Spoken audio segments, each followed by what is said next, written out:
Olá! O Tribunal de Contas do Estado de Minas Gerais realiza na semana que vem, entre os dias 17 e 19 de outubro, o Encontro Nacional sobre Transparência e Controle Social. É um termo difícil, amplo, e quem vai explicar para a gente o objetivo desse encontro, o que se busca com ele, é o ouvidor do Tribunal de Contas de Minas, Dr. Cláudio Couto Terrão, que é também conselheiro do TCE. Dr. Cláudio, é um prazer receber o senhor aqui. Prazer é meu. O termo é difícil, a gente precisa até separar transparência e controle social. Primeiro explica o que é isso para a gente. Transparência, numa linguagem simples, né, vamos dizer assim, deixar ao acesso do cidadão todos os gastos públicos, todas as receitas públicas e também todas as receitas obtidas pelo Estado. Tudo aquilo, também numa palavra muito simples, que o Estado faz. Isso é transparência, é uma publicidade amplíssima. E o controle social, a gente imagina que é a sociedade controlar, ou seja, tomar ciência e ajudar a gerir, né, essas questões administrativas do setor público. Exatamente isso. Na verdade, o controle social é um controle, vamos chamar de não estatal, né? É o controle da sociedade organizada, do cidadão, né, diretamente, afinal de contas, ele é que é o grande motivo de ser do Estado. Porque existe o controle que os próprios órgãos públicos fazem de si mesmos, não é isso? Isso, que é o papel fundamental do Tribunal de Contas, é o grande controlador externo. O Tribunal de Contas, ele exerce o papel de controlar, né, no âmbito do Estado de Minas Gerais, os municípios e o próprio governo do Estado, né, controlar as contas públicas de um modo geral. E antes da gente falar sobre esse seminário, esse encontro, né, com autoridades do Brasil todo, virão autoridades da Controladoria Geral da União, de TCEs de outros estados, a gente precisa falar desse papel e dessa criação da ouvidoria do TCE, que veio um processo recente, de 2 anos para cá, não é isso? 2 anos para cá, exatamente. Como é que foi esse processo? O Tribunal de Contas, há 2 anos atrás, tomou a decisão de instituir a ouvidoria, né? Criou a normatização, ou seja, estabeleceu as normas estruturantes dessa ouvidoria. Eu fui escolhido, na época ainda era procurador do Ministério Público, fui escolhido o primeiro ouvidor, fui eleito o primeiro ouvidor da instituição e tive então a incumbência, né, de montar a equipe e estruturar a ouvidoria. E graças a Deus conseguimos isso. Hoje nós temos uma ouvidoria estruturada, uma ouvidoria que nós podemos nos orgulhar de, embora recente, já ser uma ouvidoria referência. E uma ouvidoria criada para atender as demandas de quem, especialmente? O primeiro papel da ouvidoria nesse momento é atender a demanda do cidadão, né? O papel da ouvidoria é sobretudo esse. Né? É claro que a ouvidoria, tecnicamente, tem também um papel de retroalimentar a instituição, ou seja, sim, de reportar à instituição, Tribunal de Contas, aquilo que não está funcionando bem ou que está funcionando bem também, são os elogios. Né? Mas aquilo que não está funcionando bem, reportar à instituição para que ela possa se planejar e corrigir, né, essas distorções. Mas nesse primeiro momento, atender sobretudo ao cidadão, ou seja, aquele que quer saber onde obter um serviço público, como obter o serviço público, ou reclamar de um serviço público ineficiente, seja do município, de uma Câmara, do Estado ou do próprio Tribunal de Contas. E ao que consta, não são todos os órgãos de controle de contas que já têm uma ouvidoria, né, no Brasil. Isso aí. Não são. Ainda há tribunais de contas que não têm ainda ouvidoria. E alguns têm ouvidoria mais mesclada com a própria corregedoria. E fazer uma vitrine desse trabalho também é o objetivo do encontro. Vamos começar a falar dele. Falar da importância desse tipo de serviço. Também, na verdade, mostrar o que foi feito nesses 2 anos, né? E mais do que isso, nos colocar à disposição de todos os tribunais de contas, de todas as unidades de Estado, vamos chamar assim, dos órgãos de Estado, inclusive municípios, né? Para apresentar a essas unidades a nossa experiência e, mais do que isso, inclusive fornecer os instrumentos que nós já desenvolvemos, como é o caso do sistema. Sim. A nossa lógica é desenvolver sempre ferramentas abertas para que elas sejam compartilhadas por todas as ouvidorias. Sim, e o encontro vai trazer essa apresentação de experiências e parece que pelo material de divulgação que o TCE forneceu para a gente, tem o objetivo de criar um intercâmbio entre as ouvidorias dos tribunais de contas. É isso mesmo? É isso mesmo, né? Eu acho que o objetivo, vamos dizer assim, fundamental do encontro é uniformizar a linguagem, né? Esse é o objetivo fundamental, é fazer com que as ouvidorias, de um modo geral, não só relatem, vamos dizer assim, as suas experiências, mas que na troca dessas experiências possam sair com um denominador comum, né? Qual é o papel da ouvidoria, qual é a linguagem adequada para que a ouvidoria possa fomentar de fato o controle social, para que o cidadão compreenda aquilo que o Estado está dizendo e como, sobretudo isso, como é que ele pode obter um serviço de qualidade. É importante para o internauta, para o cidadão que nos assiste, uma curiosidade que a gente ouve até aqui na redação, sabe, doutor Cláudio, o TCE é um órgão do judiciário, é um órgão que é a curiosidade de deixar claro que faz parte do legislativo, constitucionalmente falando, assim, né? A atribuição dele, que é uma das atribuições mais importantes que qualquer legislativo tem, é fiscalizar justamente a execução das contas do executivo, e não só do executivo também. E nos nossos dias não há como fazer isso sem ferramentas virtuais, sem a internet. Como que esse tema vai ser debatido? Vocês vão tratar desse tema do ponto de vista de ferramentas de internet para democratizar o acesso às informações? Só me permita fazer uma pequena correção, porque realmente a questão é complexa. O Tribunal de Contas ele não pertence a nenhum dos poderes, né? Ele é um órgão constitucional. Embora tenha por função, princípio, uma delas, auxiliar o Poder Legislativo na sua função de fiscalizar. Mas a semelhança do Ministério Público, que também é um órgão constitucional, mas não é poder, o Tribunal de Contas também é um órgão constitucional, não vinculado a nenhum poder. Né?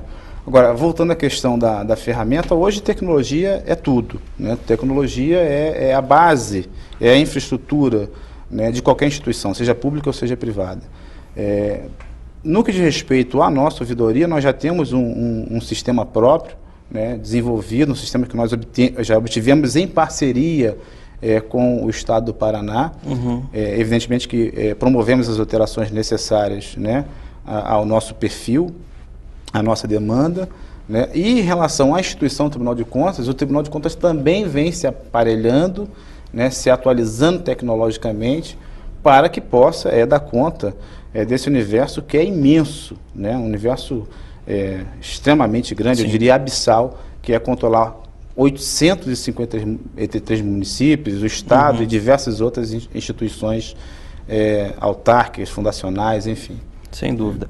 Agora, esse tema do controle social das contas, ela ganhou uma parceira fundamental, que é a Lei de Acesso à Informação.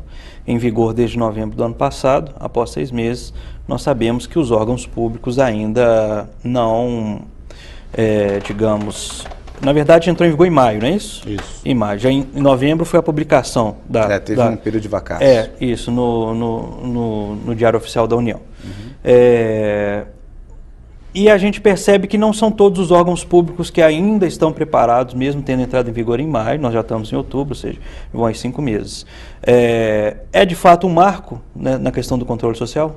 É de fato um marco na questão do controle social, né? Eu costumo comparar, e vale a pena fazer essa comparação, nós não temos essa noção ainda, mas essa lei será, né, um marco tal qual foi o Código de Defesa do Consumidor. Nós temos que pensar essa lei como uma espécie de código de defesa do cidadão em relação à administração pública, ou seja, ao seu exercício da cidadania direta. E para isso ele precisa obter informação, porque ninguém consegue controlar nada se não tem a informação. Isso. Então, certamente essa lei será um marco. O senhor consegue fazer uma análise para a gente no estado de Minas Gerais, ou de repente alguma experiência que o senhor sabe, como é que está a preocupação do gestor público em relação a cumprir com rigor a Lei de Acesso à Informação? que determina, por exemplo, que o órgão público tenha não só não só ferramentas, espaços virtuais em seu portal da internet, mas também fisicamente um espaço para receber o cidadão, receber a demanda dele e aí um corpo de funcionários para analisar essa demanda. Como é que está a preocupação do gestor público? Eu vou utilizar uma expressão bem popular aqui, né? Precisa cair a ficha. Precisa cair a ficha. Nós estamos numa fase de mudança de cultura. Nós vivemos uma sociedade, e especialmente os órgãos estatais vivem esse processo, que é uma cultura do sigilo, do segredo. Então, mudar cultura não se consegue de uma hora para outra. Mas o que eu posso dizer é que há, em relação aos gestores, pelo menos essa primeira vontade, né? A preocupação de dar o primeiro passo, porque essa lei veio para promover essa mudança cultural. Levará um certo tempo? Levará, né?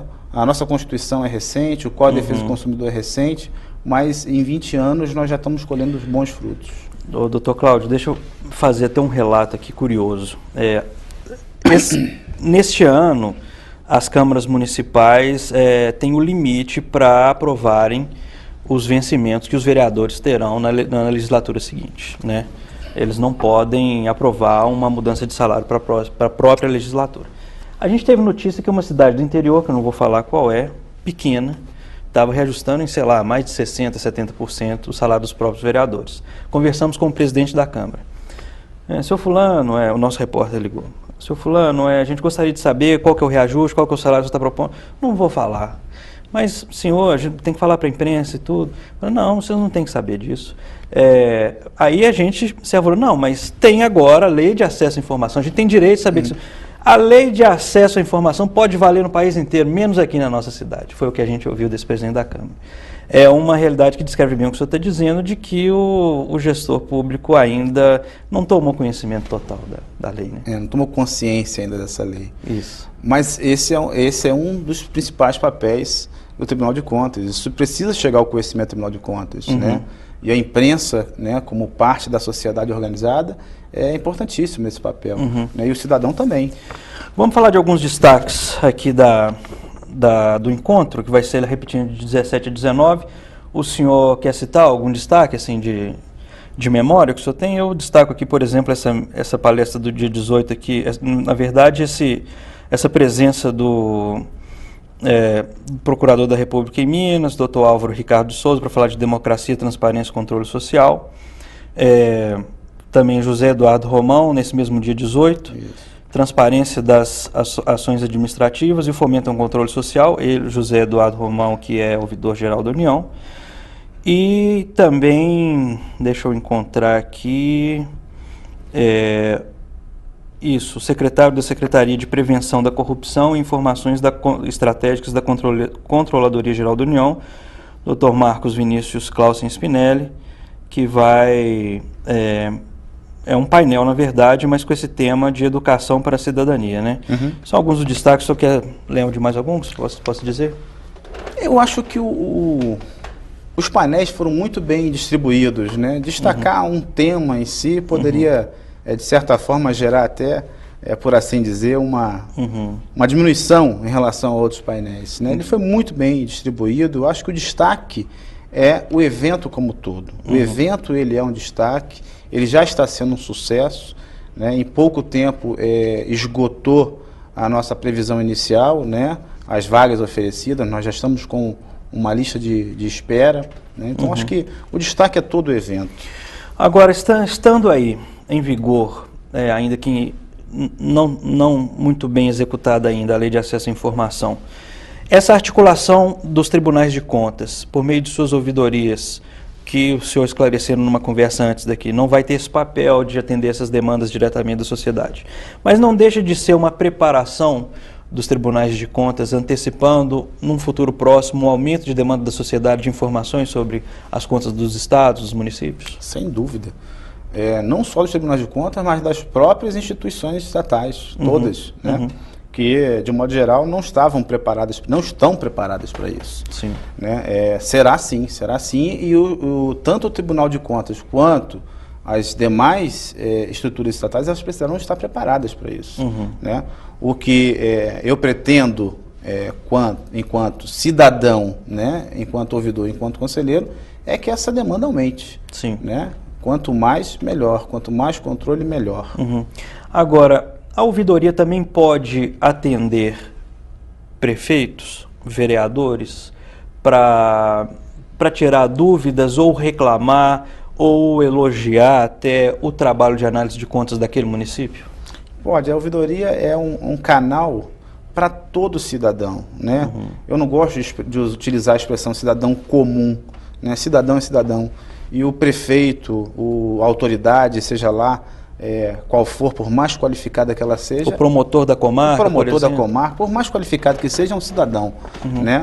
Então, ele, enquanto cidadão, ele pode tranquilamente acessar a ouvidoria, e a ouvidoria vai, pelo menos no primeiro momento, esclarecer, se não for dela a demanda, se não for possível uma resposta imediata e direta, vai esclarecer onde ele poderá obter essa informação, né, para onde ele pode encaminhar essa demanda, ou mesmo a ouvidoria encaminhar, porque muitas vezes a própria ouvidoria, né, a bem da eficiência, já faz o redirecionamento dessa demanda para outras ouvidorias ou mesmo para outras unidades estatais. Agora, o senhor acredita que num futuro próximo possa existir uma espécie de Associação Nacional de Ouvidores, de TCE, se isso não existe, eu que não tenho conhecimento, ou porque a formação dessa estrutura de rede demanda de um arcabouço institucional?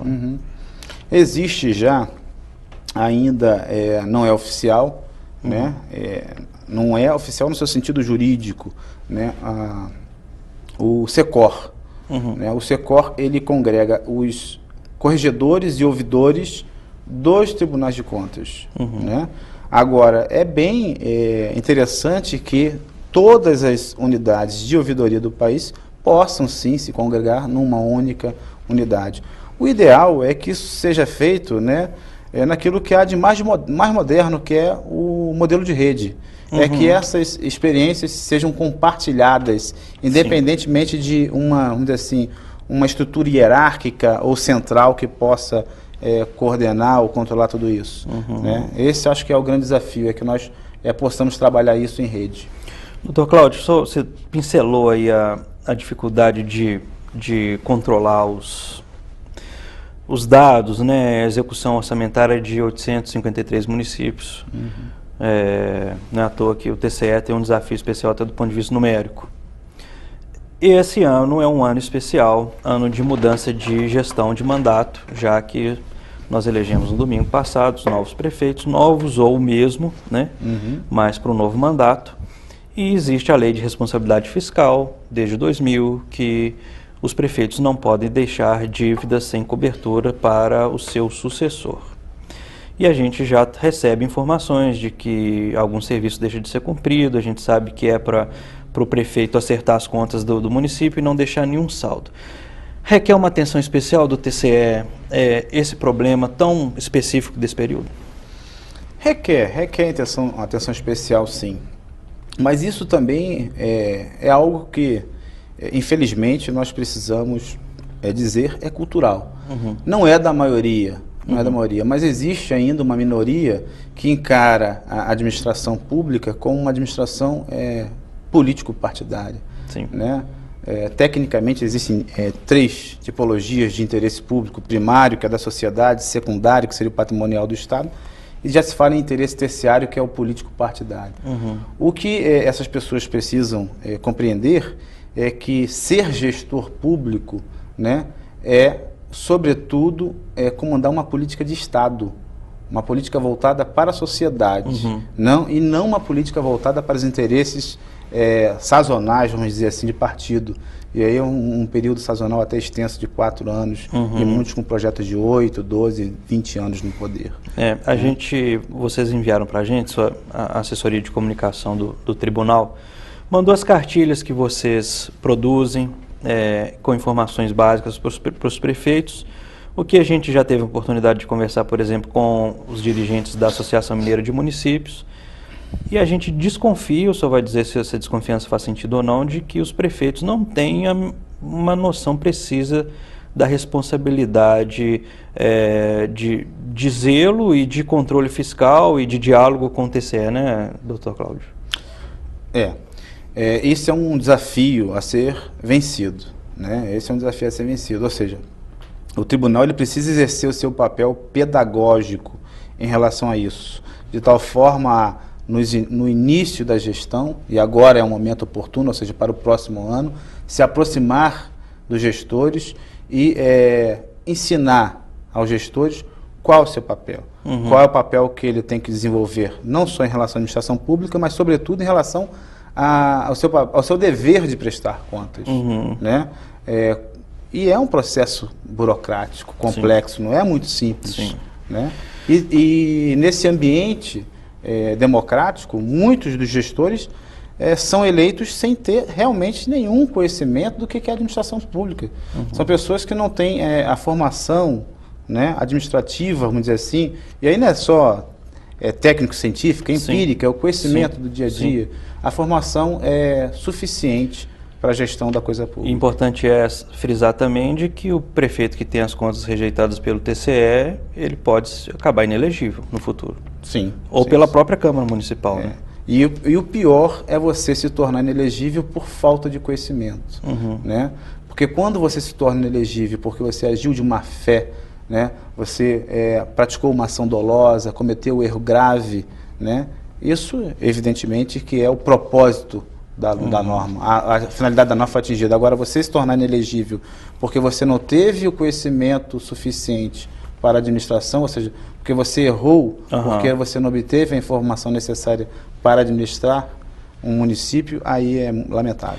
Doutor Cláudio, vamos encerrar aqui o papo que está bom, mas nós temos que encerrar, falar um pouco desse encontro de novo, de 17, 18 e 19 de outubro. Quem que é o público-alvo desse encontro, doutor Cláudio?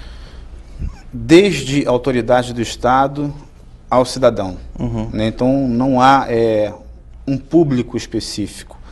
A nossa ideia inicial era de se voltar para os ouvidores de um modo geral, né, para que nós pudéssemos, vamos dizer assim, racionalizar, como eu disse, sim, no início, essa linguagem.